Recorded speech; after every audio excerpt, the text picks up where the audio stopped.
As 5 canções do Rei Wulfart. Língua de Shor. A primeira canção do Rei Wulfart é antiga, por volta de 500 da Primeira Era. Após a derrota do exército alessiano em Glenumbria Mors, onde o rei Oag Merkiller foi morto, Wulfar de Atmora foi eleito pelo Pacto dos Chefes. Seu Tuum era tão poderoso que ele não podia jurar verbalmente para o cargo, e escribas eram usados para redigir seus juramentos.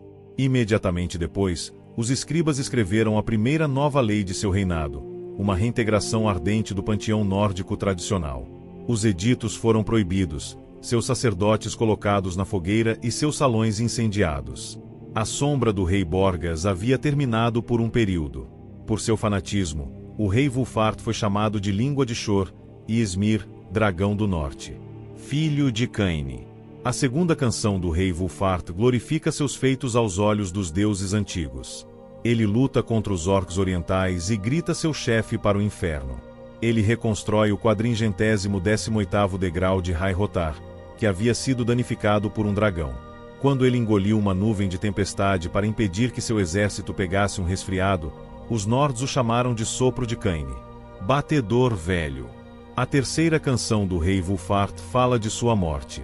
Orkney, um deus inimigo, sempre tentou arruinar os Nords, mesmo em Atmora, onde ele roubou seus anos. Vendo a força do rei Wulfart, Orkney convocou o fantasma de Alduin Timiater novamente. Quase todos os Nords foram comidos até os 6 anos de idade. O garoto Wulfart implorou a Shor, o falecido chefe dos deuses, para ajudar seu povo. O próprio fantasma de Shor então lutou contra o Timiater no plano espiritual, como ele fez no início dos tempos, e ele venceu, e o povo de Orkney, os orcs, foi arruinado. Enquanto o garoto Wulfart observava a batalha no céu, ele aprendeu um novo Tuum, What Happens When You Shake the Dragon Just So. Ele usou essa nova magia para mudar seu povo de volta ao normal. Em sua pressa para salvar tantos, porém, ele sacudiu muitos anos para si mesmo. Ele ficou mais velho que os Greybeards e morreu.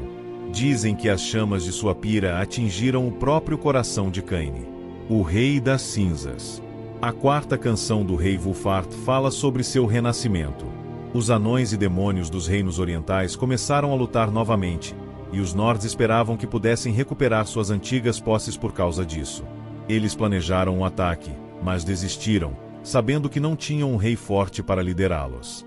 Então entrou o diabo de Dagoth, que jurou que veio em paz. Além disso, ele disse aos Nords uma coisa maravilhosa. Ele sabia onde estava o coração de Shor. Há muito tempo, o chefe dos deuses foi morto por gigantes élficos, e eles arrancaram o coração de Shor e o usaram como um estandarte para causar medo nos Nords. Isso funcionou até que Isgramor gritou alguma razão e os Nords lutaram novamente. Sabendo que iriam perder eventualmente, os gigantes élficos esconderam o coração de Shor para que os Nords nunca tivessem seu deus de volta. Mas aqui estava o diabo de Dagoth com boas notícias. Os anões e demônios do reino oriental tinham seu coração, e essa era a razão de sua recente agitação. Os nórdicos perguntaram ao demônio de Dagoth por que ele poderia trair seus compatriotas assim, e ele disse que os demônios traíram uns aos outros desde o início dos tempos, e assim foi, e então os nórdicos acreditaram nele. As línguas cantaram o fantasma de Shor no mundo novamente. Shor reuniu um exército como fazia antigamente, e então sugou as cinzas há muito espalhadas do rei Wulfart e o refez, pois precisava de um bom general. Mas o demônio de Dagoth pediu para ser esse general também, e ele apontou seu papel como o abençoado arauto desta guerra santa. Então Shor tinha 2 generais, o rei das cinzas e o demônio de Dagoth, e marchou sobre os reinos orientais com todos os filhos de Esquirim. Montanha Vermelha. A quinta canção do rei Wulfart é triste. Os sobreviventes do desastre voltaram sob um céu vermelho. Aquele ano é chamado de Morte do Sol. O diabo de Dagoth enganou os nórdicos, pois o coração de Shor não estava nos reinos orientais e nunca esteve lá. Assim que o exército de Shor chegou à Montanha Vermelha, todos os demônios e anões caíram sobre eles. Seus feiticeiros levantaram a montanha e a jogaram em Shor, prendendo-o sob a Montanha Vermelha até o fim dos tempos. Eles massacraram os filhos de Esquirim, mas não antes do rei Wulfart matar o rei do Mac, o anão Orc, e condenar seu povo. Então Vec, o diabo, lançou o rei das cinzas no inferno e acabou. Mais tarde, Caine levantou as cinzas das cinzas de Ysmir para o céu, salvando do inferno e mostrando a seus filhos a cor do sangue quando é trazido pela traição. E os nórdicos nunca mais confiarão em outro demônio. A canção secreta de Wulfart Ash King. A verdade na Montanha Vermelha. O coração de Shor estava em Resdain, como Dagoth-Ur havia prometido.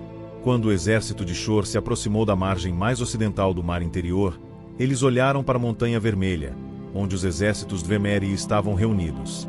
Notícias dos batedores relataram que as forças Chimeri tinham acabado de deixar Narcis, e que estavam levando seu tempo para se juntar a seus primos contra os Nords. Dagoth-Ur disse que o tribunal havia traído a confiança de seu rei, que eles enviaram Dagoth-Ur para Lorkhan, pois era assim que eles chamavam Shor em Resdain, para que o deus pudesse se vingar dos anões por sua arrogância, que a paz de Nerevar com os Dwemer seria a ruína do caminho Veloti. Esta foi a razão para a lenta reunião, disse Dagoth-Ur. Os exércitos crescem.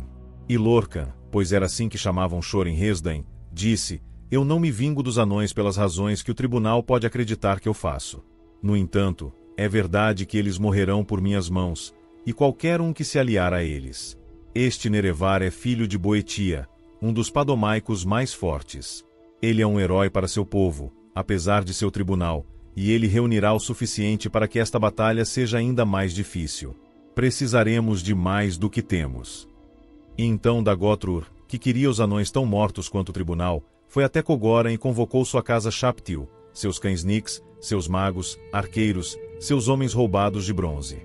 E o rei das cinzas, Wulfart, o velho Smir, foi e fez as pazes com os orcs, apesar de seu sangue nórdico, e eles trouxeram muitos guerreiros, mas nenhum mago. Muitos Nords não conseguiram se aliar a seus inimigos tradicionais, mesmo diante da Montanha Vermelha. Eles estavam perto da deserção. Então Wulfart disse: vocês não veem onde realmente estão? Vocês não sabem quem Shor realmente é? Vocês não sabem o que é essa guerra? E eles olharam do rei para o deus para os demônios e orcs, e alguns sabiam, realmente sabiam, e eles são os que ficaram. O tambor da perdição. Nerevar carregava Quenin, uma adaga feita do som da sombra das luas. Seus campeões eram Dumak Dvarfin, que carregava o martelo de massa divina, e Alandro Sul, que era o filho imortal de Azura e usava o Wright Meio. Eles encontraram Lorkhan na última batalha da Montanha Vermelha. Lorkhan tinha seu coração novamente, mas ele estava longe dele há muito tempo, e ele precisava de tempo. Wulfart encontrou Sul, mas não conseguiu atacá-lo, e ele caiu de ferimentos graves, mas não antes de gritar Sul cego. Dagoth-Ur encontrou Dumak e o matou, mas não antes de Sunder atingir o coração de seu senhor. Nerevar se afastou de Lorkhan e atingiu Dagoth-Ur com raiva, mas ele recebeu um ferimento mortal de Lorkhan em troca. Mas Nerevar fingiu a morte que estava chegando cedo e então atingiu Lorkhan com surpresa do seu lado. O coração tinha sido solidificado pelo golpe de ajuste de Sunder e Quenin agora podia cortá-lo. E ele foi eliminado, Lorkhan foi derrotado e toda a provação foi repensada.